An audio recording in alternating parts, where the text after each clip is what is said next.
Good morning, my dear students and faculty members who are watching this video on YouTube channel of Government Bangal College Didwana. Myself, Dr. A.K. Gautam, Department of Zoology, Government Bangal College Didwana. Dear students, आज का जो topic मैं आपके साथ share कर रहा हूँ, यह टॉपिक महर्षि दयानंद सरस्वती विश्वविद्यालय अजमेर के पाठ्यक्रम के अंतर्गत BSc थर्ड ईयर जूलॉजी के विद्यार्थियों के फर्स्ट पेपर कोऑर्डिनेटा की संरचना एवं कार्य, structure and function of coordinates के प्रश्न पत्र के अंतर्गत सम्मिलित है। विषय का टॉपिक है प्रवासी मछलियाँ या टाइप्स ऑफ माइग्रेटरी फिशेस या माइग्रेशन इन फिशेस। जैसा कि आप जानते हैं और परिचित भी हैं कि बर्ड्स माइग्रेट करती हैं, हजारों किलोमीटर की दूरी तय करके साइबेरिया से गर्म प्रदेशों में, गर्म कंट्रीज के अंदर बर्ड्स शीत ऋतु में प्रवास करती हैं। क्यों करती हैं? क्योंकि उनको भोजन और जनन के लिए वह समय अनुकूल नहीं होता है। इसी प्रकार से ही मछलियों में भी प्रवासन देखने को मिलता है। मछलियाँ समुद्र से एक हिस्से से दूसरे हिस्से में या समुद्र से स्वच्छ जल में, मीठे पानी में या मीठे पानी से समुद्र के पानी में प्रवासन करती हैं और इस प्रकार से ये प्रवासन उपरांत जनन करके अपने बच्चों के साथ में, अपनी नई जनरेशन के साथ में अपने मूल गृह देश को चली जाती हैं, गृह क्षेत्र को चली जाती हैं। तो प्रवासी मछलियाँ क्या होती हैं? सबसे पहले यह जानकारी अर्नेस्ट मायर ने, MYERS मायर्स ने, अर्नेस्ट मायर्स पूरा नाम है, उन्होंने 1949 में वर्क पब्लिश किया था और उनके अनुसार प्रवासी मछलियों को 3 प्रमुख श्रेणियों में वर्गीकृत किया जा सकता है। पहली होती हैं उभय यंत्रगामी मत्स्य या डायाड्रोमस। दूसरी होती हैं सरितागामी मत्स्य, पोटैटोड्रोमस फिशेस कहते हैं इनको।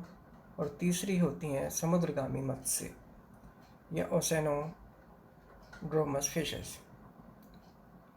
तो डायाड्रोमस क्या होती हैं वो समझिए। उभयत्रगामी जिनको कहते हैं, उभयत्रगामी के अंदर यह वो मछलियाँ होती हैं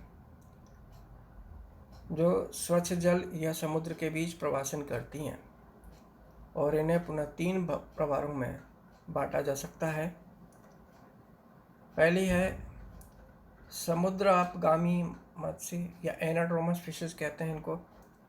ये मछलियाँ प्रजनन के लिए समुद्र से स्वच्छ जल की ओर प्रवासन करती हैं और जैसे इसका एग्जाम्पल है सालमोन, दूसरी है स्ट्राइप्ड बास, तीसरी है शेड, चौथी लैम्प्रेस और पांचवी हिल्सा इलिसा। तो ये समुद्र से स्वच्छ जल की ओर प्रवास करती हैं।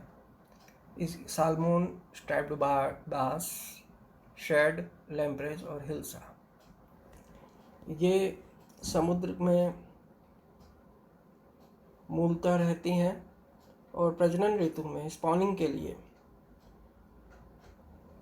नदियों में, डेल्टा से होते हुए नदियों में प्रवेश करती हैं और सैकड़ों किलोमीटर अंदर आकर के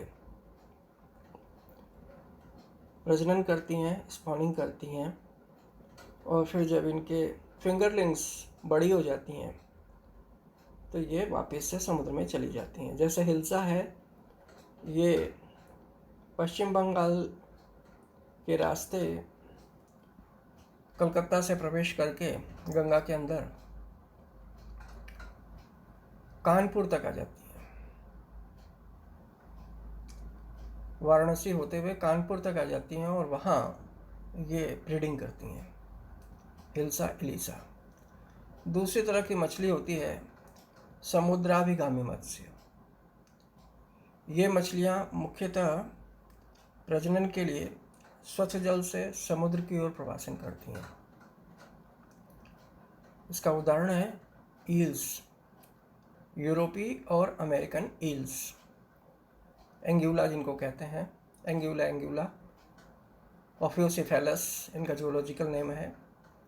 ये उल्टा काम करती हैं, समुद्र में स्वच्छ जल से समुद्र में प्रवासन करती हैं, माइग्रेट करती हैं और वहाँ जाके स्पॉनिंग करती हैं। इसका एग्जाम्पल आप ईल्स को दीजिएगा। तीसरी मछली होती है,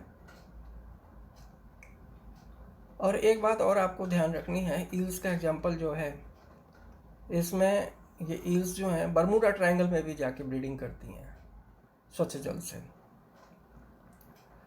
बरमूडा ट्रायंगल का आपने नाम सुना होगा।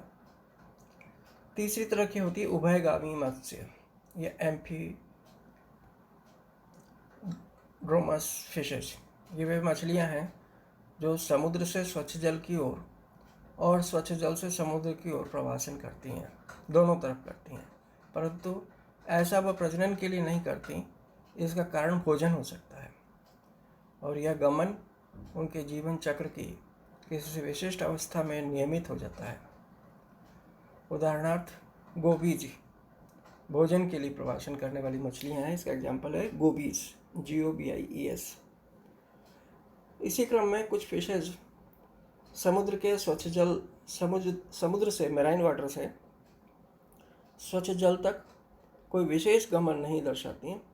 अधिक से अधिक ये ईस्टुरी मतलब डेल्टा तक, जहाँ समुद्र का पानी स्वच्छ जल में मिलता है, नदी में मिलता है, उसको ईस्टुरी कहते हैं,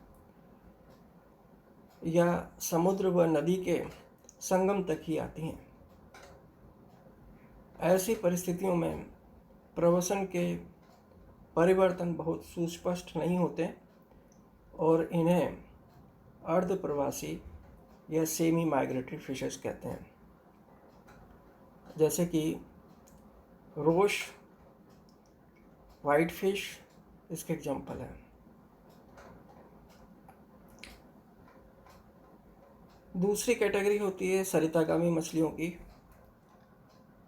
पोटैटोड्रोमस फिशेस भी इनको कहते हैं।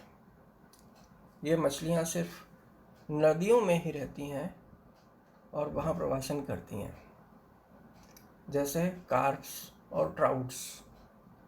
कार्प्स मेजर कार्प्स होती हैं और ट्राउट्स होती हैं, ये इसके एग्जाम्पल हैं। ये सिर्फ नदियों में ही रहती हैं और वहीं प्रवासन करती हैं।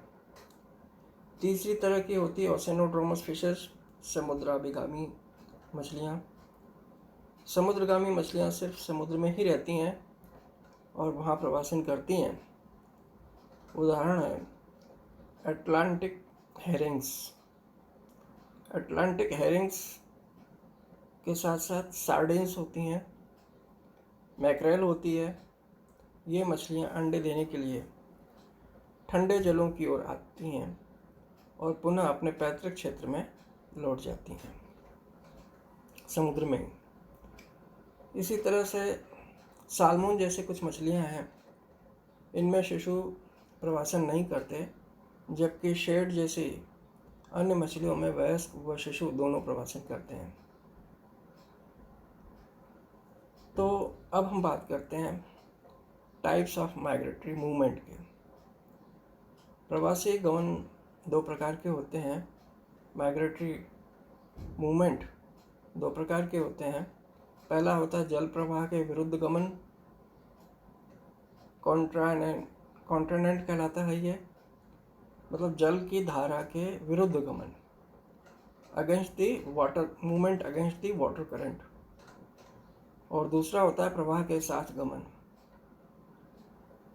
डेनानेंट, इनको क्या कहते हैं? डेनानेंट कहते हैं और कॉन्ट्रानेंट कहते हैं। कॉन्ट्रानेंट का मतलब होता है जल की धारा के विपरीत गमन, और डेनानेंट का मतलब होता है जल की धारा के दिशा में गमन। कुछ जातियाँ दोनों ही दर्शाती हैं, और मछलियों में निम्न प्रकार से गमन हो सकता है। जैसे कुछ वैज्ञानिक स्वच्छ जलीय जातियों में प्रवसन का कारण मूलतः अपर्याप्त भोजन उपलब्धि को मानते हैं, तथा समुद्री जातियों में यह अधिक अनुकूल परिस्थितियों व खुले समुद्र की तुलना में नदियों में परिवर्तित होते अंडों के लिए बेहतर सुरक्षा के कारण होते हैं। हीप 1961 के अनुसार मछलियाँ 3 प्राथमिक कारणों से प्रवसन करती हैं, जिनमें से निम्न प्रकार के प्रवसन उत्पन्न होते हैं। पहला होता है युग्मकीय प्रवसन या gametic migration, spawning breeding migration भी इनको कहते हैं। दूसरा होता है आहारी प्रवसन, एलिमेंटल माइग्रेशन इनको कहते हैं, ये इनको फीडिंग माइग्रेशन भी कहते हैं। और तीसरा होता है जलावयविकीय प्रवसन या क्लाइमेटिक, जलवायवीय प्रवसन, जलवायु के लिए, या क्लाइमेटिक माइग्रेशन कहते हैं। ये विंटरिंग माइग्रेशन के बाद में मायर्स ने 1963 में एक और प्रकार का जोड़ा था, जिसको कहते हैं परासरण नियंत्रक या रक्षीय प्रवसन, ऑस्मो रेगुलेटरी या protective migration for water and mineral balance. तो ये जल संतुलन के लिए परासरण दाब को नियंत्रित करने के लिए इस प्रकार का प्रवासन भी देखा जाता है। और अर्नेस्ट मायर ने 1963 में इसको नोट किया था, और इसको ऑस्मो रेगुलेटरी या प्रोटेक्टिव माइग्रेशन वाटर और मिनरल बैलेंस के लिए किया जाता है, ये देखने को मिलता है। तो इस प्रकार से ये माइग्रेशन का टॉपिक है, जिसको आपको एक्सप्लेन करना है परीक्षा में अगर आता है तो। Thank you very much.